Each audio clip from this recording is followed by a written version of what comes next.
اعوذ باللہ من الشیطان الرجیم، بسم اللہ الرحمن الرحیم۔ حکیم قیوم خان کایا کلب طبی نسخجات یوٹیوب چینل پر اپنے بھائیوں سے مخاطب ہے، اور آج میں نے اپنے بھائیوں کے لیے ایک آسان سا نسخہ لے کے آیا معجون کا، اور یہ معجون مقوی و ممسک کے نام سے بنتا ہے۔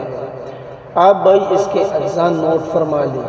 مغزی کدو 150 گرام، مغزی بادام مقشر 150 گرام، مغزی فندق 100 گرام، خشخاش 50 گرام، شہد خالص 500 گرام، ورق نقرہ 6 گرام، الائچی خرد 10 گرام، تباشیر 40 گرام اور چینی 1500 گرام۔ ترکیب تیار: اول الائچی اور تباشیر کو باریک کرے، پھر ورق نقرہ ڈال کر کھرل کرے۔ جب ورق اس کے اندر غائب ہو جائے تو الائچی کا ثبوت ڈال کر 15 منٹ کھرل کرے۔ اس کے بعد باقی مغزیات شامل کرے اور شہد اور چینی کا قوام بنا کر اس میں ملا دے۔ آپ کا معجون تیار ہے۔ مقدار خوراک: 1 سے 3 تولہ، دن میں 2 بار، ہمراہ نیم گرم دودھ کے ساتھ آپ اسے استعمال کر سکتے ہیں۔ اس نسخے کا مزاج اعصابی غدی مقوی بنتا ہے۔ ابھی آپ اس کے فوائد بھی نوٹ فرما لیں۔ یہ قدرتی امساک پیدا کرتا ہے، نزلہ، زکام اور پرانی کھانسی کے لیے مفید ہے۔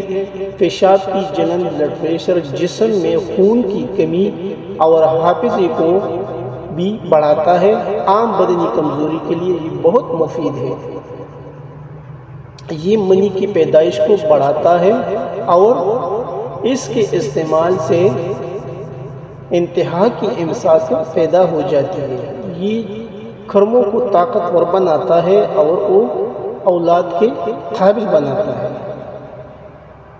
مختصر یہ کہ یہ ایک بہترین فوڈ سپلیمنٹ ہے۔ آپ بھائی اسے ضرور بنائیے اور اس سے فائدہ اٹھائیے۔ آخر میں سب بھائیوں سے وہی ریکویسٹ کہ اس چینل کو سبسکرائب کیجئے، لائک اور شیئر بھی کیجئے، اور بیل کا بٹن ضرور دبائیے تاکہ اگلا نوٹیفیکیشن آپ کو بر وقت مل جائے۔ آپ کا دوست، آپ کا بھائی حکیم قیوم خان۔ والسلام۔